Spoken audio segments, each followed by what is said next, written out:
Dear students, ये वाला question भी इंपॉर्टेंट है जिसको बोलते हैं म्यूचुअल इंडक्शन। म्यूचुअल इंडक्शन कल हमने सेल्फ इंडक्शन पढ़ा था और आज हमें पढ़ना है म्यूचुअल इंडक्शन। ठीक है बेटा, बिल्कुल आसान और उसी तरीके से क्वेश्चन है, उसी को आगे बढ़ाना है। देख लीजिए, म्यूचुअल इंडक्शन में एक कॉइल के बजाय दो कॉइलें यूज करनी है हमें। एक कॉइल ये है, दिस इज वन कॉइल। ठीक है बेटा, इसमें एक बैटरी लगी है और एक की है, ऐसे की, दिस इज बैटरी। तो इसको हम प्राइमरी कॉइल बोलते हैं, P1 P2। और इसी के नजदीक दूसरी कॉइल है बेटा, इसको बोलते हैं हम secondary coil, S1 S2। This is secondary coil and this is primary coil. Secondary coil में एक गैल्वानोमीटर रखा गया है। ये गैल्वानोमीटर है, ये डिटेक्ट करेगा करंट। इसमें कोई बैटरी, सेकेंडरी कॉइल में आप लोग देख लीजिए, इसमें कोई बैटरी नहीं लगी है, तो बैटरी सिर्फ लगी है प्राइमरी कॉइल में। अच्छा, तो मैं आप लोगों को बताता हूं पहले सेल्फ इंडक्शन, ये म्यूचुअल इंडक्शन होता क्या है। अगर मैं इधर देख लीजिए, अगर मैं की को क्लोज करूंगा, करंट चलेगी प्राइमरी कॉइल में। करंट किस में चलेगी बेटा? प्राइमरी कॉइल में। करंट के साथ एसोसिएट होता है मैग्नेटिक फील्ड। मैग्नेटिक फील्ड किस में चला जाएगा? सेकेंडरी कॉइल में। ठीक है, मैग्नेटिक फील्ड सेकेंडरी कॉइल में चला गया, बन गया मैग्नेटिक फ्लक्स। मगर करंट चेंजिंग है, ग्रो कर रही है करंट, तो मैग्नेटिक फ्लक्स भी चेंज होगा। मैग्नेटिक फ्लक्स के चेंज होने से इंड्यूस्ड ईएमएफ बनेगा, लेकिन सेकेंडरी कॉइल में इसमें तो बनेगा ही बनेगा, वो तो सेल्फ इंडक्शन हुआ, वो उसको छोड़ दीजिए। आज सेकेंडरी कॉइल की बात है। इसमें इंड्यूस्ड ईएमएफ बनेगा, इंड्यूस्ड ईएमएफ की वजह से इंड्यूस्ड करंट चलेगी और गैल्वानोमीटर डिफ्लेक्शन दिखाएगा। गैल्वानोमीटर डिफ्लेक्शन इसका मतलब इस कॉइल में ना बैटरी है ना किसी किस्म का सोर्स है, लेकिन तब भी हम इसमें करंट फ्लो करवा रहे हैं। लेकिन किसकी वजह से? Due to the change in magnetic flux. मगर मैग्नेटिक फ्लक्स आया कहां से? प्राइमरी कॉइल से, याद रखना बेटा। इसीलिए हम इसकी डेफिनेशन बताते हैं, the phenomenon of production of induced EMF. Induced EMF किस में बना बेटा? सेकेंडरी कॉइल में। The phenomenon of production of induced EMF in secondary coil. Secondary coil में इंड्यूस्ड ईएमएफ बनना due to the change in current, due to the change in current, due to the change in current in the primary coil. बेटा, एक ऐसा phenomenon जिसकी वजह से secondary coil में induced EMF voltage बनती है, लेकिन प्राइमरी कॉइल में करंट के चेंज होने की वजह से, ऐसे फिनोमेना को बोलते हैं mutual induction. Now the proper definition is the phenomenon of production of induced EMF in secondary coil due to the change in current in the primary coil is called mutual induction. ठीक है बेटा, कल मैंने आप लोगों को बताया था, when current flows through primary coil, it takes some time to reach its maximum value, then again it takes some time to reach its minimum value. It is the graph plotted between I and T. When current increases from 0 to maximum, it is called growth of current. कल भी बताया था, when current dips from maximum value to the minimum value, it is called decay of current. तो इसका मतलब आप लोगों को इस क्वेश्चन को दो स्टेप्स में करना है, when there is growth of current and second one is when there is decay of current. Remember it. Now explanation beta. Step first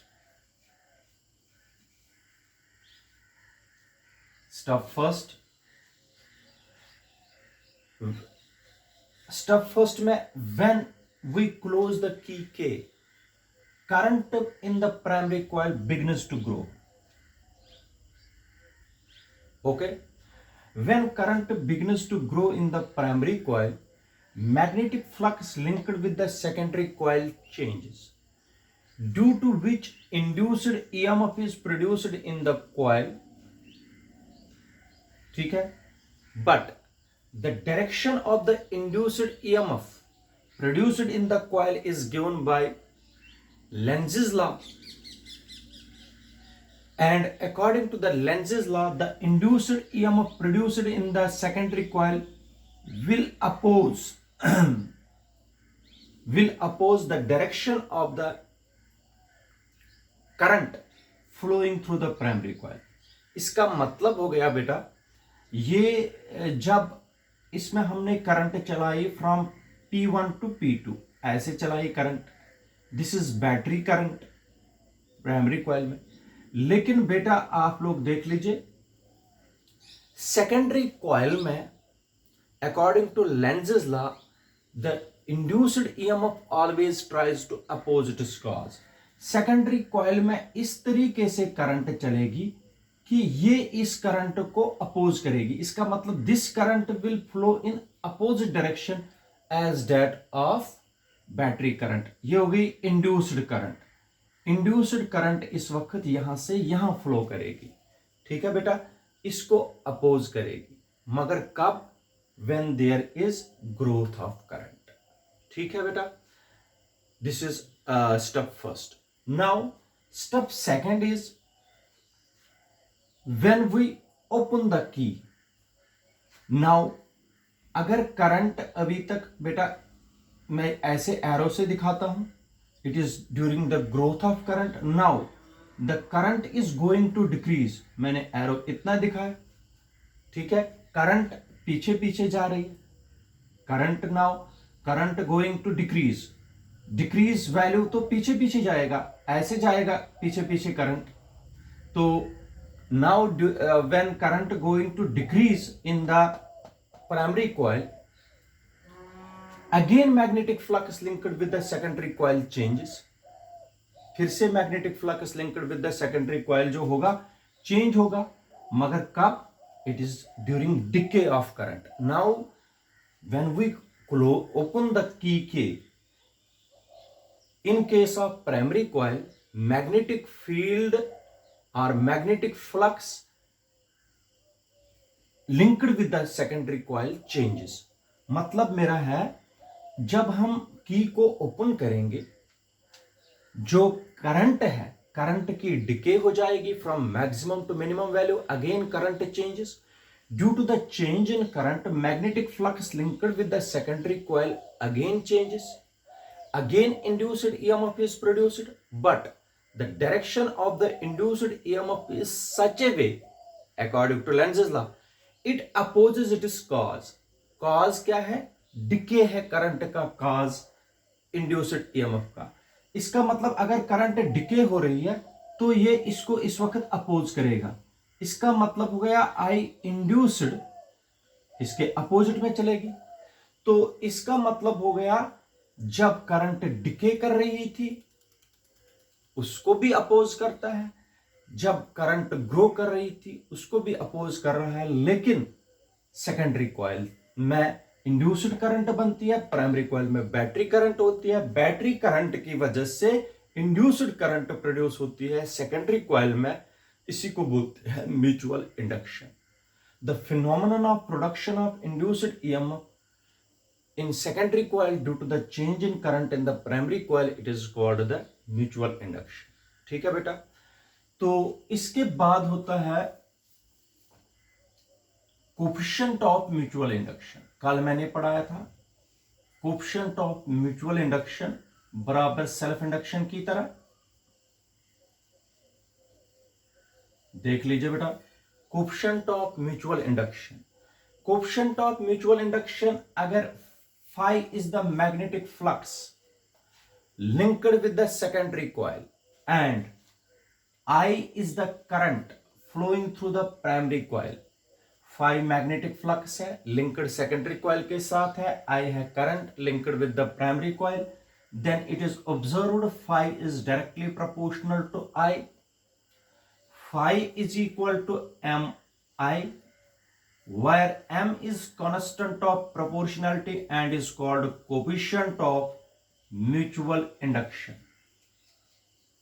इसको बोलते हैं कोफिशिएंट ऑफ म्यूचुअल इंडक्शन। कल की तरह सेल्फ इंडक्शन की तरह बराबर if I is equal to unity, unity का मतलब हो गया 1, then phi is equal to m, m is equal to phi।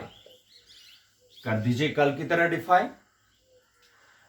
Hence coefficient of mutual induction, coefficient of mutual induction is equal to the magnetic flux linked with the secondary coil. Coefficient of mutual induction is numerically equal to the magnetic flux linked with the secondary coil when unit current flows through the primary coil. ठीक है बेटा, आपको फिर से याद रखना है क्योंकि करंट तो प्राइमरी कॉइल में।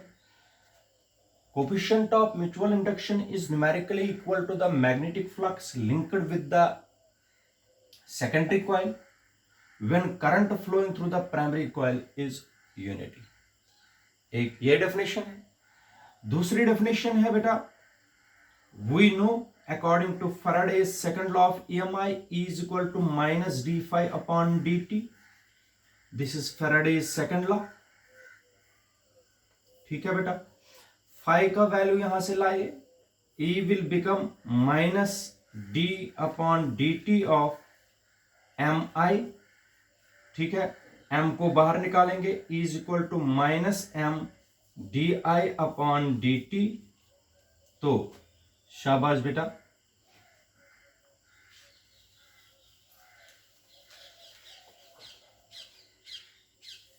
इट इज m क्या बनेगा, m is equal to minus E D I upon D T. ठीक है, D I upon D T. तो if D I upon D T it is rate of change of current is 1, that is unity, then m is equal to minus E। Hence coefficient of mutual induction is equal to the induced EMF produced in secondary coil when rate of change of current through the primary coil is unity। बराबर उसी तरीके से coefficient of mutual induction is equal to the induced EMF produced in secondary coil when rate of change of current through the primary coil is unity। ठीक है, units, the SI unit of coefficient of mutual induction is again Henry। Henry इसी तरीके से बराबर कल की तरह Henry. अब इस हेनरी को डिफाइन करना है। m आप सबको पता है minus E D I upon D T है, ये देख लीजिए इस रिलेशन से। m का यूनिट है हेनरी, e का इंड्यूस्ड EMF, इसका वोल्ट, करंट का एम्पियर, टाइम का सेकेंड, इस टाइम का 1 1 और 1। Coefficient of mutual induction is said to be 1 henry. Coefficient of mutual induction is said to be 1 Henry if 1 volt of induced EMF is produced in secondary coil when rate of change of current through the primary coil is 1 ampere per second। Current change होती है primary coil में, induced EMF बनता है secondary coil में, ये याद रखें। Coefficient of mutual induction is said to be 1 henry if 1 volt of induced EMF is produced in, शाबाश बेटा, in secondary coil when rate of change of current through the primary coil is 1 ampere per second। इसको बोलते हैं बेटा mutual induction.